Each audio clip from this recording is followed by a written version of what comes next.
Hi, I'm Dr. Joe Burgo. Welcome to my video course, Learning from Shame, the Less Traveled Road to Self-Esteem. If you're familiar with the work of John Bradshaw and Brené Brown, you might find that my views on shame are a little different from what you'd expect. I have a lot of admiration for both Brown and Bradshaw, and I mostly agree with what they say. But I also look at shame as a larger category of experience than they do.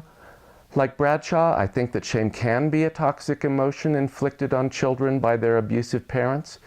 And like Brown, I believe that our perfectionistic, intolerant society shames those of us who don't fit the mold. But I also believe that we often feel shame even when no one intends us to feel that way, even when we're alone. And most of all, I believe shame now and then has a lesson to teach us about who we are and the person we expect ourselves to be. In those cases, if we can't face our shame, or if we try to rebel against it, we lose an opportunity to grow. Teaching you how to learn from shame when necessary, and how to use it as a guide for building self-esteem, that's my goal in this course. Now, I'd like to start off by taking a look at 4 commonly held preconceptions about shame and self-esteem. They're misconceptions, really, true only if you look at shame in a very narrow way. Preconception number 1, shame is bad. Most of us have a hard time admitting, even to ourselves, that we feel shame. Just the word makes most people uncomfortable. Many shame researchers have noted that we seem to feel ashamed of feeling ashamed, especially today. In our narcissistic age, where everybody feels like they've got to come across as a social media winner, admitting that you feel shame might make you feel like a contemptible loser. In my experience, most people feel uncomfortable acknowledging their own feelings of shame. They try to keep them at a distance by denying that they feel them, or by calling them by some other name like embarrassment that doesn't carry such a strong negative charge. If you're like most people, you may find yourself resisting the main message of this course, that shame is a pervasive and common experience in daily life. You might find it hard to accept that shame sometimes has a useful lesson to teach. As we go forward, keep an open mind and try not to assume that shame is bad. Yes, there are toxic forms of shame that we need sometimes to resist, but listening to your shame rather than fighting it is sometimes important. Preconception number 2, shame is the enemy. Ever since John Bradshaw's book came out, that's Healing the Shame That Binds You, I think most people have come to think of shame as more or less the same thing as his concept of toxic shame. Toxic shame comes from destructive messaging inflicted by parents, educators, and other significant adults in a child's life. That is, toxic shame comes from other people, and it leaves behind a sense of being defective and unworthy of love. It can last a lifetime. Brené Brown also sees shame as the product of destructive external forces, unattainable and shaming ideals forced on women by society, mostly through advertising and conflicting role expectations. If you've been influenced by these thinkers, you may see shame as the enemy. You might believe that shame is always a negative experience imposed from outside, by society, by hurtful parents, or by advertisers who want to make you doubt yourself so you'll buy their product. So if you've come to believe that shame is an enemy that has to be resisted, you'll probably find it hard to accept my view that shame is an unavoidable part of everyday life. While there are undoubtedly destructive forms of shame, try to open your mind to the possibility that there are other kinds that don't pose such a threat and might even be useful or instructive. Preconception number 3, shame is the opposite of self-esteem. If you see shame as synonymous with toxic shame, then of course you'll see it as incompatible with strong feelings of self-worth. How can somebody who feels defective and unworthy of love simultaneously feel good about herself? Most successful books in the field of self-esteem share this view, and they try to help readers build self-esteem with affirmations, radical self-acceptance, and resilience to the shame-based messaging that's everywhere in our society. Once you come to understand shame as an inevitable part of daily life, and not necessarily a toxic experience imposed from outside, shame and self-esteem don't seem like such clear opposites. As I see it, they're interrelated experiences that depend upon and influence each other. Now, that may seem confusing at this point, almost counterintuitive, but bear with me. Now, because my ultimate goal in this course is to explain how we grow to feel good about ourselves, that is, how we develop authentic and lasting self-esteem at every stage of life, there's one more preconception I'd like you to consider. Preconception number 4, self-esteem is all about the self. The very word self-esteem implies a kind of self-contained experience that has nothing to do with the outside world. It seems obvious. How you feel about yourself is unrelated to other people. It's the relationship you have with the person you feel yourself to be. High self-esteem implies a positive relationship, that I love and respect the person who is me. In our rather narcissistic age, this view of self-esteem has become even more dominant. But human beings are social animals who define their identities in relation to other people, to the members of their tribe. We're sons and daughters, mothers and fathers, related and bound to a circle of significant others. And their feelings and opinions about us have a strong influence on how we feel about ourselves, even when we're pretty self-confident and know ourselves well. I believe that the idea of an isolated self that exists and can be understood apart from those others is untenable. In my view, self-esteem is ultimately an interpersonal experience. So here they are together, the 4 preconceptions. Try to resist reverting to them as we go forward through the course. From time to time, I'll remind you that my use of the word shame is very different. So, this lecture series is adapted from my new book, Shame, Free Yourself, Find Joy, and Build True Self-Esteem. You don't need to buy the book for this course, but if you're interested in learning more about my views on shame, you might find it a useful resource. There are 9 long case studies in the middle of the book that show the ways that shame often hides behind psychological issues like social anxiety, addiction, and narcissism. The cases are based on my experience practicing psychotherapy for the last 35 years and also on my own personal journey. My website, After Psychotherapy, and my blog on the topic of shame for Psychology Today both contain many posts that you might also find helpful. Now, this course isn't just a series of lectures.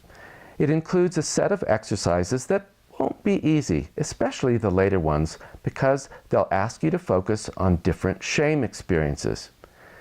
And because my goal is to help you recognize and sometimes alter your strategies for coping with shame, you're bound to feel uncomfortable. Shame is always painful. Sometimes that pain is mild and fleeting, and sometimes it can stay with us for days.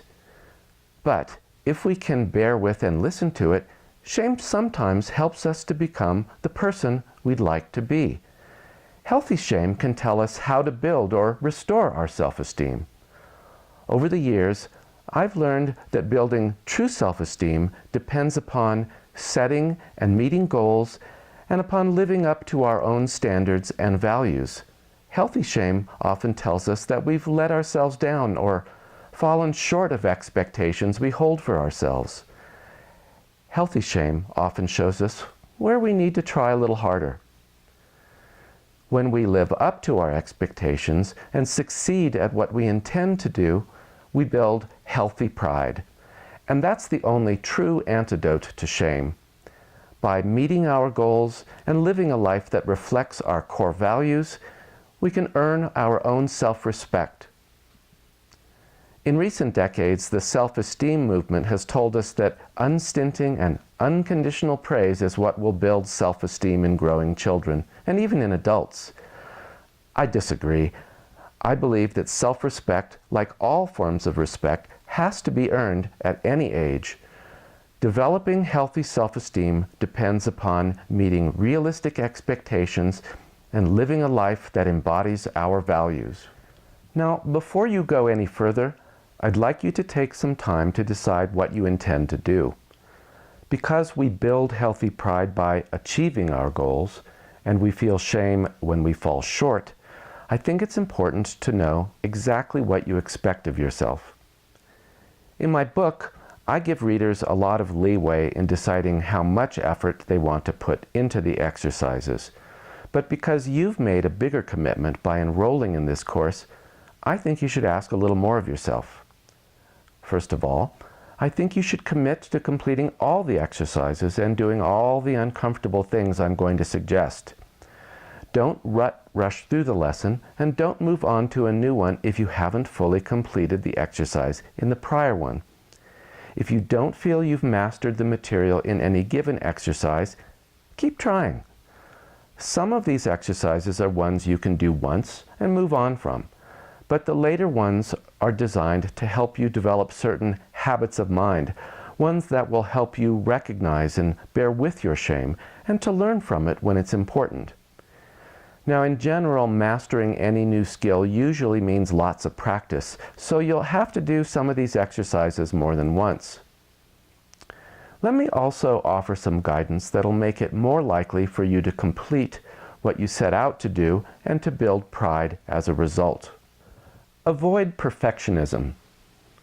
Ask yourself how much time you can realistically devote to these exercises. Take your other commitments into account. Don't set too ambitious a goal if you're already stressed by the demands of your life. Maybe you should wait to begin this course until you've got a couple of months with enough free time to complete it. Some of the exercises might take several days or even a week to finish, so make sure not to overcommit yourself. Once you start any given exercise, don't savage yourself if you find that it's too hard to complete. Instead, use it as an opportunity for self-exploration. What emotional issues stood in the way of completing it? Were you avoiding a potential encounter with shame because it scared you? How might you do better next time?